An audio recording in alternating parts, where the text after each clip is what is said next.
and then the other hand.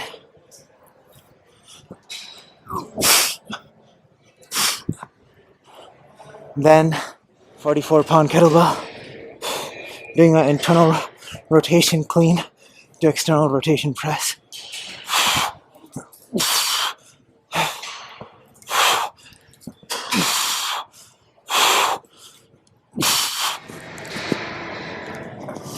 Hello all, at a different gym today. This gym has appeared in one video in the past, but I don't remember what episode. But they have a cold plunge, and my friend wanted to do the cold plunge. This gym is actually quite far away from where I live, but my friend, whenever he can drive me here, or whenever, like on weekends usually, like I'm down to do whatever. And so he wanted to come here because they have a cold plunge, and so probably at the end of this I'm going to do like sauna, cold plunge, like a long session of that. But for the workout part of things, I don't know. This gym has kettlebells up to 88 pounds and a lot of kettlebells in between. So I'm going to try and make use of all those kettlebells, and they're all competition standard, which makes like I'm able to do like more kettlebell juggly kind of moves within my workout. So I might try to incorporate some stuff like that. But yeah. Uh, so to start off, I'm doing the reverse sled. So if you guys have been watching for a while, you probably know I like to spam a lot of like backward walking and backward sled, because it directs a lot of blood to the knees, uh, makes your legs have to experience a lot of volume, specifically the quads, trains your knee to be in the knee over toe position, which for most people is the one of the more vulnerable positions to be in, and a position in which a lot of people end up getting injured. And so by doing reverse and forward sled, I'm able to train my knee to be in that position quite a bit. And so I end up doing a lot of sled and backward walking, regardless of what I'm working out on any given day. Then so I'm going to do, this is actually a PR. I've never been able to snatch 88-pound or 90-pound kettlebell in the past. So while this looks like the same size as other kettlebells, this is a 40-kilogram, 88-pound kettlebell. And I was actually able to snatch it, which is a PR. So I'm just going to keep doing one rep on each side, on each set, for the second movement. So the second movement is pretty much a heavy snatch. So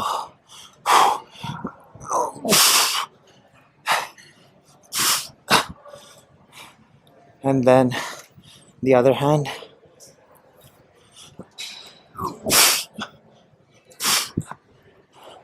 Then so they have a 32-pound or 32-kilogram. How many pounds is that? No, 28-kilogram, 62-pound kettlebell. And so with that, I'm just going to do figure 8 cleans alternating for 3.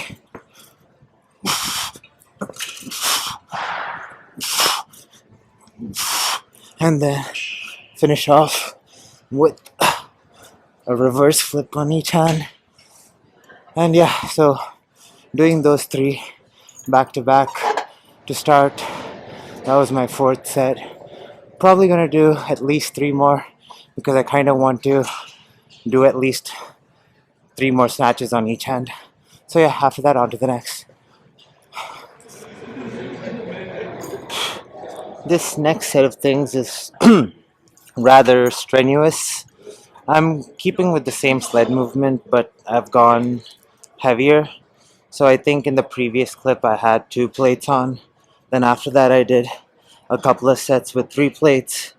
And then for the next set of movements, I started at and have been at 4 plates for the first 2 sets, and now this is the third set.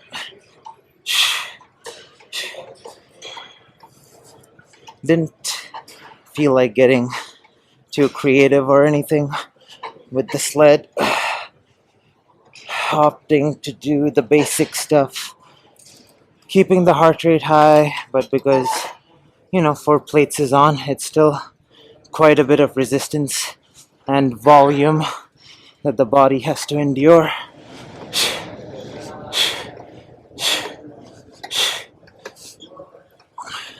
Opting for a low grip on the handles and also arms outstretched. This helps me connect with my abs a lot more when I do this angle.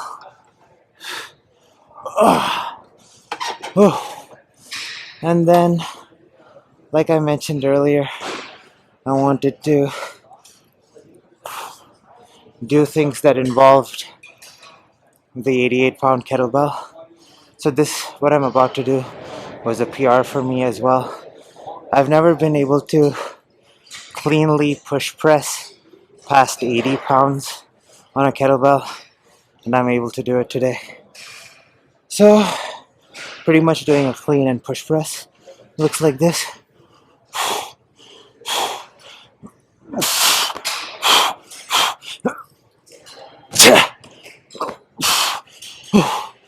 Just doing 1 rep on each hand, similar to the snatches earlier. So that way, that movement doesn't necessarily get too exhausted in 1 set, and I can kind of spread out the time for which my body has to handle the weight. So by spreading it out, essentially what happens is you're able to recover a little bit before your next set. So what ends up happening is you end up spending a lot more time under a given load, if that makes sense.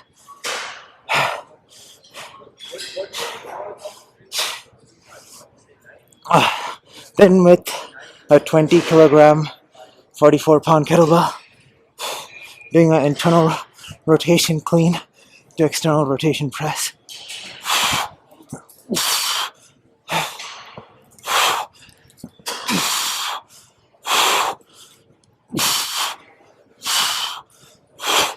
For 3 on each side.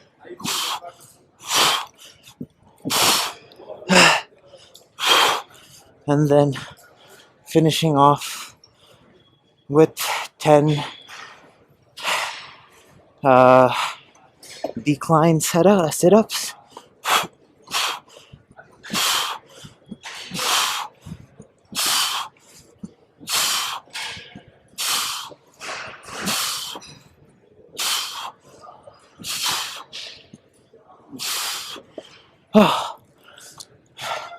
So this circuit, where's the camera? This circuit is rather strenuous, so I'm actually taking quite a bit of time. Well, not quite a bit. For me, quite a bit is like 3 minutes. So about 2.5 to 3 minutes of rest between sets. Yeah, this one, at least with the weights that I'm using, is quite exhausting. But yeah, I don't know if that last part that I was talking about in the middle made sense. Essentially, what I'm trying to say is,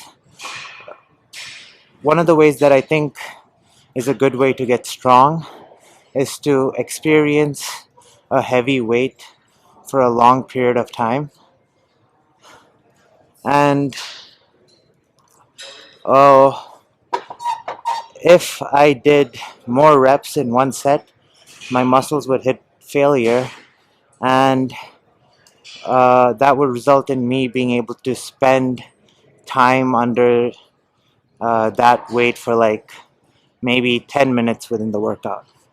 But by just doing 1 rep and not reaching failure, it delays the time it takes to failure, and as a result, you're able to get more total reps within the workout of any given weight, if that makes sense.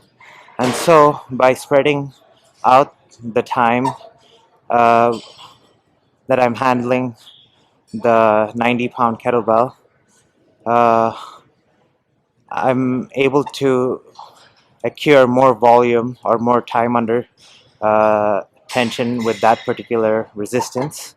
And I think that's a really effective way of getting stronger. I don't know, just felt like explaining my philosophy on that. But yeah, on to the next.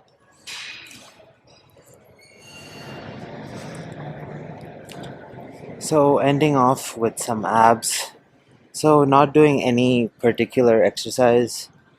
They have this medicine ball that's attached to whatever this thing is, which permits the ball to be handled in a different kind of way. So like I can like swing it around.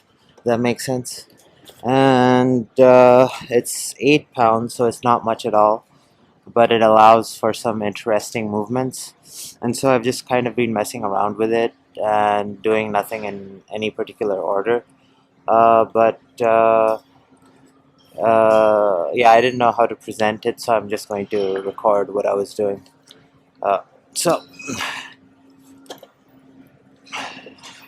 so starting off with some sit-ups, 2 presses, then repeating the same number, then coming to the middle and swinging it around like this. You can also like try and hit the bench. This really shreds the obliques. Then kind of do like a pullover to a sit up, and then switch hands, pull over, sit up, then like a shoulder mobility ab combination kind of thing. So kind of lift it up just a little, move the ball around, then come up,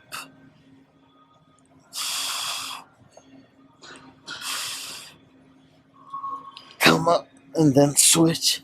I don't know if it's visible what I'm doing with the arm rotations with the medicine ball.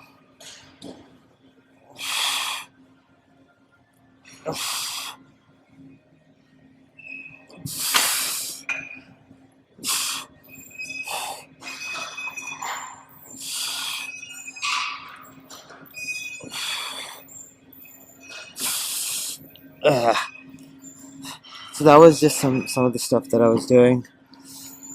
And I guess some other ideas I had was you could do it with both hands in the handle. So a double pullover to sit up, and then maybe do a twist at the top, and then do that again.